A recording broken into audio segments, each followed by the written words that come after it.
Kita jalankan dan berhasil. Kita sudah menampilkan 2 tabel dalam 1 data grid. Assalamualaikum warahmatullahi wabarakatuh. Pada video kali ini masih melanjutkan materi sebelumnya. Pada materi sebelumnya itu kita sudah mengerjakan form cabang sama form pengguna.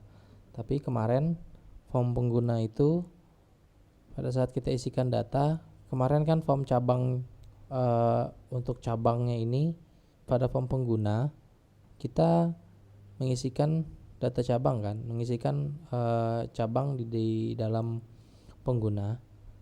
Artinya pada saat kita masukkan cabang satu ini harusnya otomatis di dalam database, maksud saya di dalam tabel itu muncul juga, tapi di sini cabangnya masih kosong, ya kan? Nah, cara menambahkannya seperti ini. Saya hapus dulu ya data penggunanya.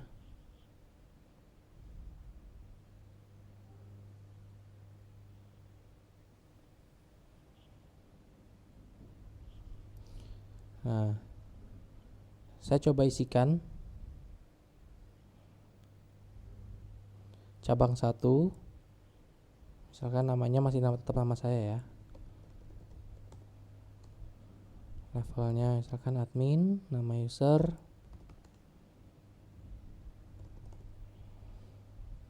Nah, di sini nama cabang harusnya kan yang satu itu adalah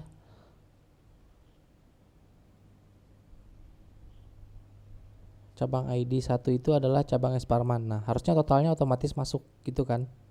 Nah, untuk menambahkannya seperti ini. Jadi pada saat kita nambahkan, saya hapus dulu ya. Jadi pada saat menambahkan cabang tadi, menambahkan pengguna tadi, cabangnya otomatis juga terupdate. Jadi otomatis misalkan kita pilih cabang yang pertama, maka otomatis update masuk. Nah, caranya seperti ini, klik pada tombol simpan. Nah, untuk menyimpan data tadi adalah di bagian sini kan. Di bagian sini. Kita enter dulu di bawah sini. Nah, lalu kalian isikan coding ini. Ini maksudnya, jadi pada saat dia menyimpan, sebelum dia proses menyimpan, itu kita lakukan update dulu. cmd new command, kita cari cabang ya, berdasarkan from cabang, where id dari cabang ini berdasarkan mid combo box 1 text, lalu karakter dari karakter yang pertama, lalu berapa karakter yang mau diambil. Nah, gitu. Setelah itu jika ditemukan, maka kita lakukan perubahan. Nah, kita lakukan perubahan, kita set totalnya berdasarkan total, kita tambahkan 1. Jadi pada saat ID ditemukan, ID cabang ditemukan, maka dia akan menambahkan, dia akan otomatis merubah total itu menjadi plus 1. Jadi otomatis ditambah 1 terus. Where ID masih sama, mid ini juga. Lalu lakukan pengeditan, lalu lakukan penambahan pada bagian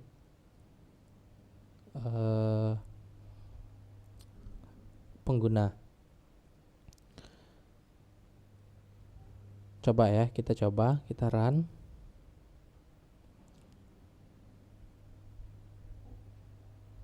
Nah, untuk codingnya seperti ini ya. Nah,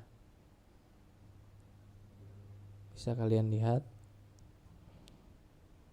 Di sini kita lakukan perubahan dulu, baru kita lakukan simpan data di dalam tabel pengguna. Kalau misalkan kita simpan dulu tabel pengguna, otomatis midnya nanti akan kosong.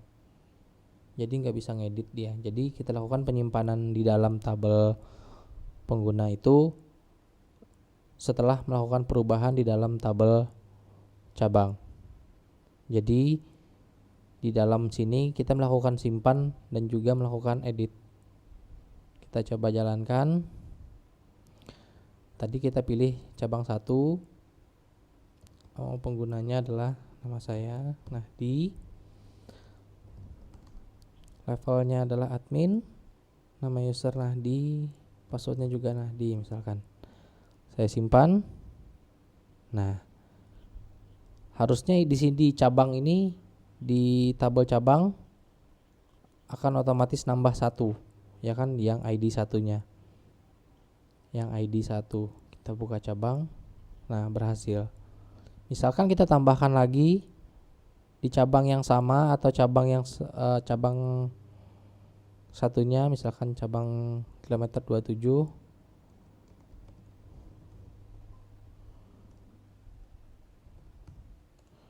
Agus user, lalu Agus. Kita simpan.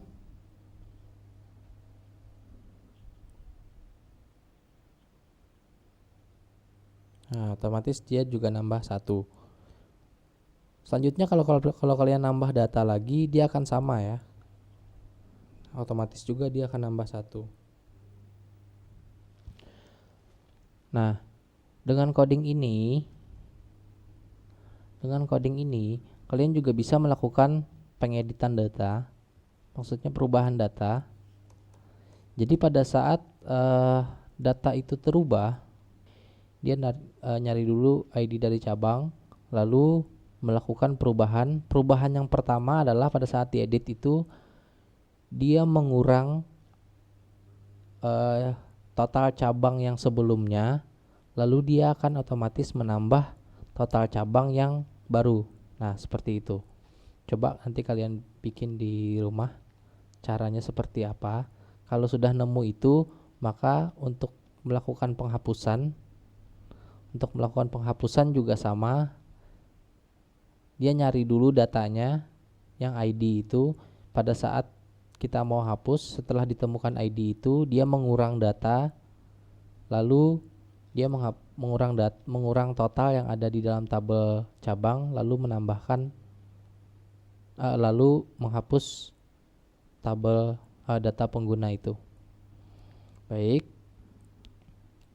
Selanjutnya kita bikin form barang dulu ya. Caranya, klik aplikasi ponsel. Untuk membuat form saya rasa tidak perlu dijelaskan lagi karena sudah beberapa kali kita bikinkan.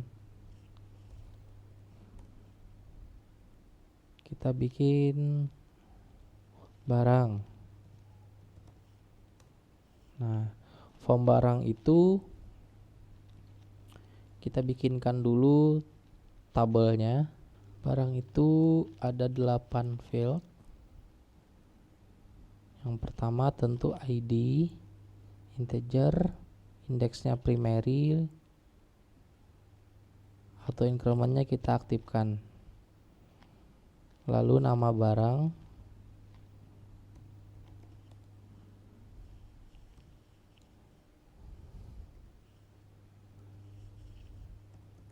jenis ID.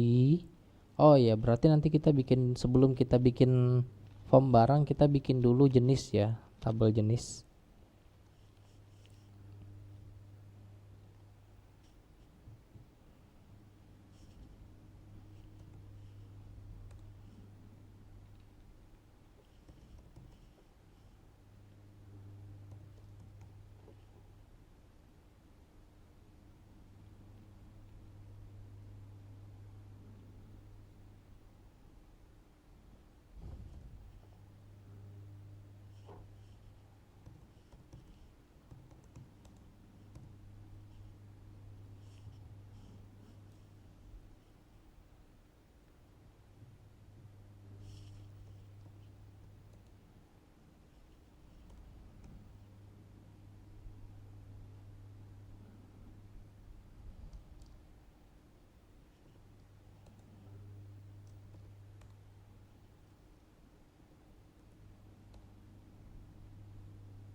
Sudah, lalu kita simpan.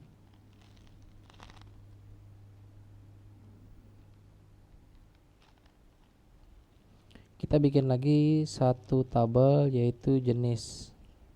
Ada 4 field. ID. Jangan lupa setiap ID ada auto increment.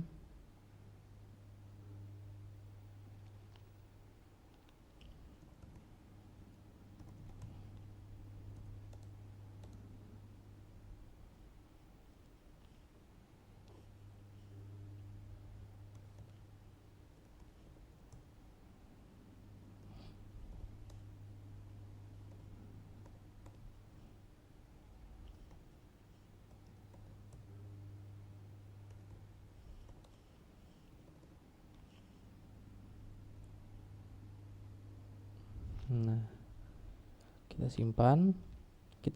Berarti kita bikin ini dulu ya. Kita bikin jenis dulu.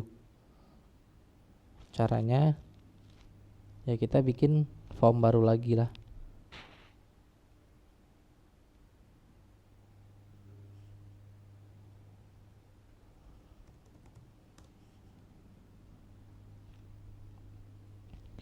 Jenis itu fieldnya cuman nama jenis berarti.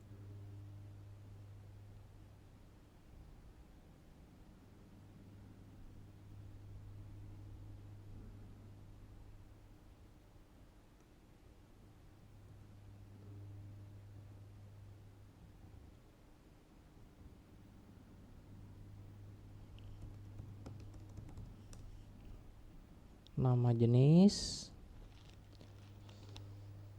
kita tambahkan tombol dan data grid view.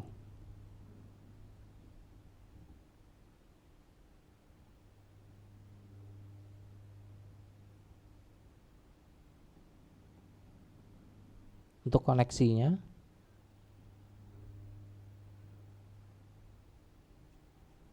jangan lupa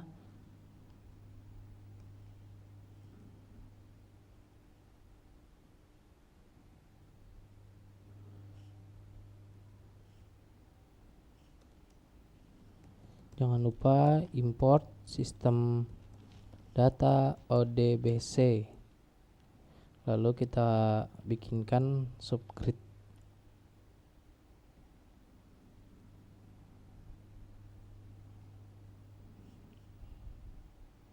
Kita copy saja.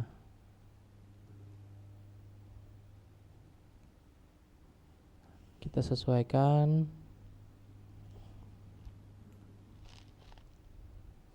Select all from jenis.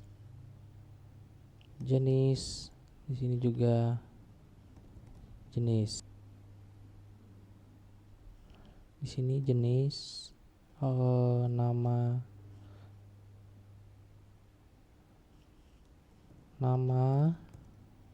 jenis. Di sini kita bikinkan nama jenis. Sisanya kita hapus. Di sini nama jenis. Sudah.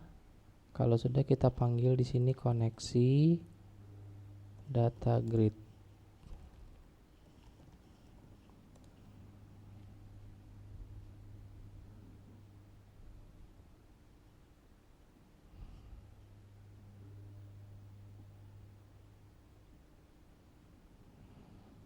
Kita cek. Oke, jenis sudah. Nah, sekarang kita bikin tombol simpan. Kita bikin coding simpan.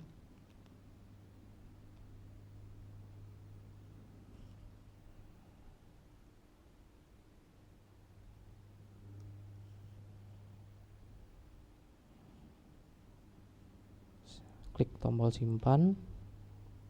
Paste. Ini kita delete. Karena dia cuma nyimpan satu.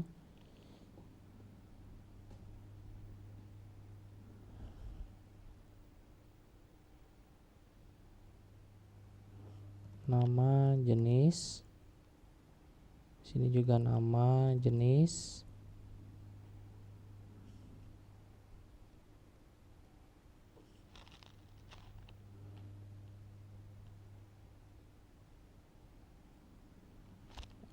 Select all from jenis.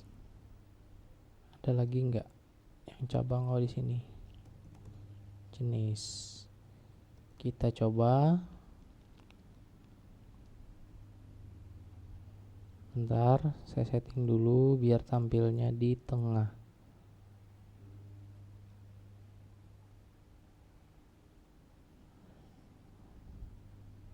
Misalkan jenisnya yang pertama adalah box.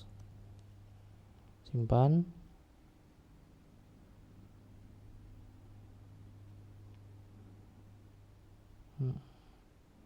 Nama jenis infield list.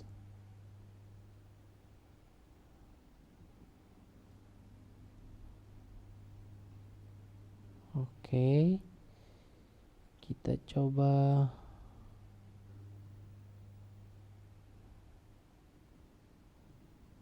nama tabelnya. Nama tabelnya adalah jenis.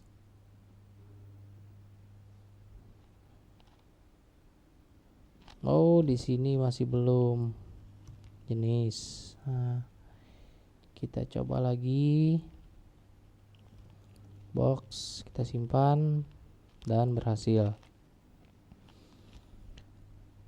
Kalau mau lebih bagus lagi, pada saat kita simpan muncul pesan data berhasil tersimpan, misalkan gitu.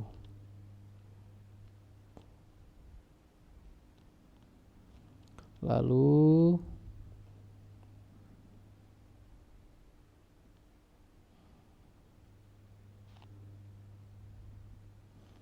kita bikin di pencarian.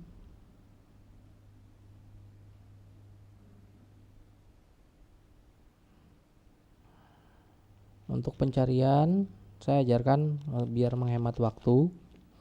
Cari, batal, hapus sama selesai.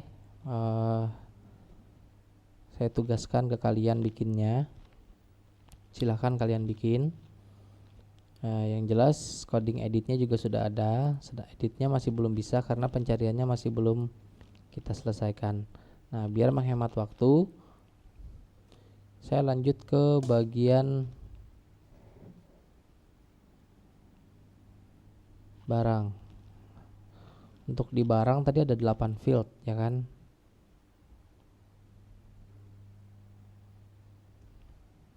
Kita bikinkan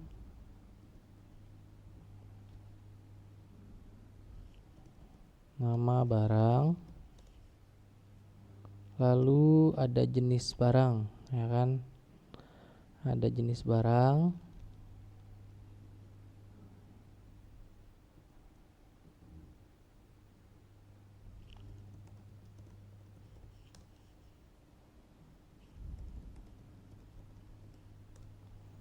Jenis barang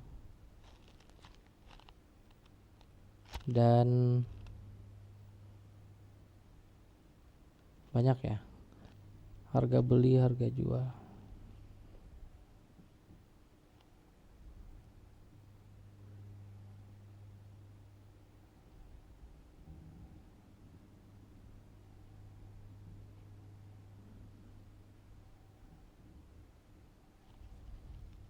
Di sini harga beli, lalu harga jual. Untuk stok kita tampilkan aja lah, walaupun isinya otomatis 0. Stok di sini saya kasihkan 0. Nah, lalu enable-nya false.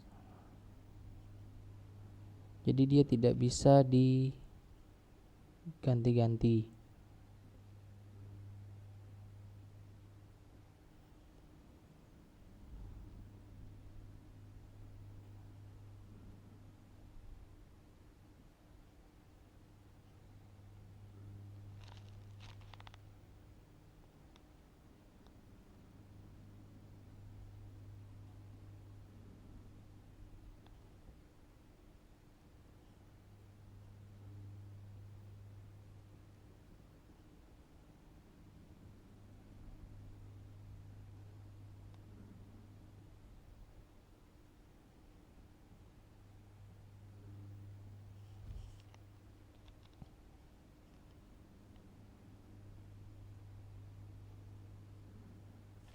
Kita coba run.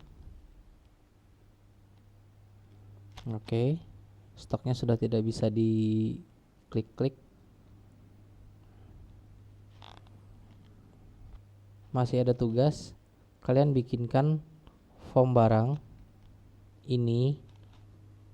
Fungsinya cari bisa, simpan, edit bisa, batal bisa, hapus bisa, selesai bisa, dan menampilkan data jenis barang yang ada di dalam tabel jenis itu muncul ke bagian combo box ini. Caranya sudah ada di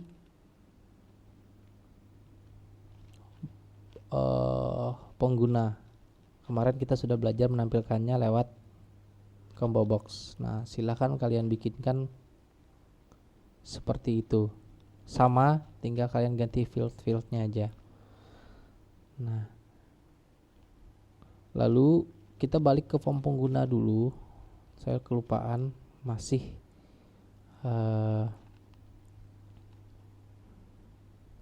nah, di sini kan di form pengguna ini pada saat kita inputkan datanya, kan yang muncul di sini adalah untuk bagian cabang adalah ID-nya, ya kan? Karena di sini di pengguna kita hanya menyimpan cabang ID, ya kan? Nah, sedangkan kita pengen pada saat ditampilkan di form seperti ini pada saat jalan, kita pengen nama cabangnya langsung yang muncul, ya kan? Bukan ID-nya yang muncul. Kalau seperti ini kan user susah melihat bagaimana sih cara melihat ID-nya, bagaimana sih cara melihat namanya, ya kan? Nah, dengan cara seperti ini, caranya kalian bisa ikuti seperti ini. Klik pada form kosong. Nah, ini kan caranya untuk menampilkan data grid itu yang ada di dalam data grid. Berarti kita harus ke sini. Nah, untuk menampilkannya bisa kita hapus dulu. Select all-nya, kita cuma ngambil beberapa aja. Jadi misalkan karena kita pengen menampilkan 2 tabel di dalam satu data grid, caranya seperti ini. Kita panggil dulu nama tabel pertama, tabel pengguna titik ID-nya, koma. Lalu kita pengen menampilkan nama cabang, ya kan, yang ada di dalam tabel cabang. Berarti kita cukup panggil cabang, nama cabang. Seperti ini bisa, tapi masih belum lengkap codingnya. Jadi untuk menampilkannya kita tambahkan lagi, misalkan di sini pengguna nama P. Udah cukup ini aja dulu. Kita coba dulu kan. Nah, lalu dari tabel mana? Dari tabel pengguna. Lalu kita gabungkan 2 tabel ini. Dari tabel pengguna. Lalu kita gabungkan inner join namanya. Inner join dari tabel cabang. Lalu penghubungnya itu apa? On ini penghubung, mengatakan penghubung. Penghubungnya adalah pengguna titik cabang ID sama dengan cabang titik ID, ya kan? Order by-nya tetap sama, order by-nya pengguna titik ID. Nah, seperti ini. Seharusnya bisa ya. Kita coba dulu. Oh, ada kesalahan. Object reference not set. Ya, karena sudah kita ganti. Di sini berarti cabang. Oh, bukan. Maksudnya nama cabang. Sini juga nama cabang. Kita jalankan dan berhasil. Kita sudah menampilkan 2 tabel. 2 tabel dalam satu data grid. Kalau pengen menampilkan nama usernya, kita tinggal tambahkan lagi di sini, koma, pengguna, nama U, pengguna, label, dan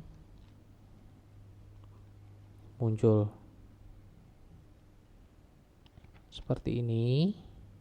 Kita coba tambahkan satu lagi.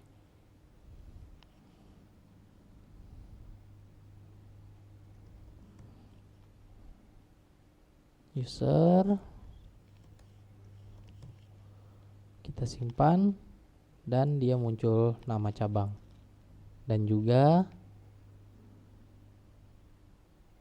cabangnya juga bertambah.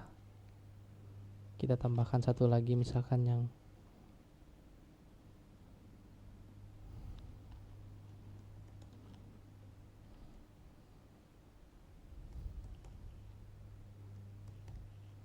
kita simpan. Otomatis cabang kayu tangi ada 2. Kita cek cabang kayu tangi dan berhasil 2. Di sini kita sudah membikinkan otomatis data cabang otomatis muncul, otomatis nambah, dan juga menampilkan data relasi 2 tabel dalam satu data grid view pada form pengguna. Jika ada pertanyaan, silahkan komen di bawah. Jangan lupa sebelum lihat video ini, lihat dulu video sebelumnya. Saya akhiri. Assalamualaikum warahmatullahi wabarakatuh.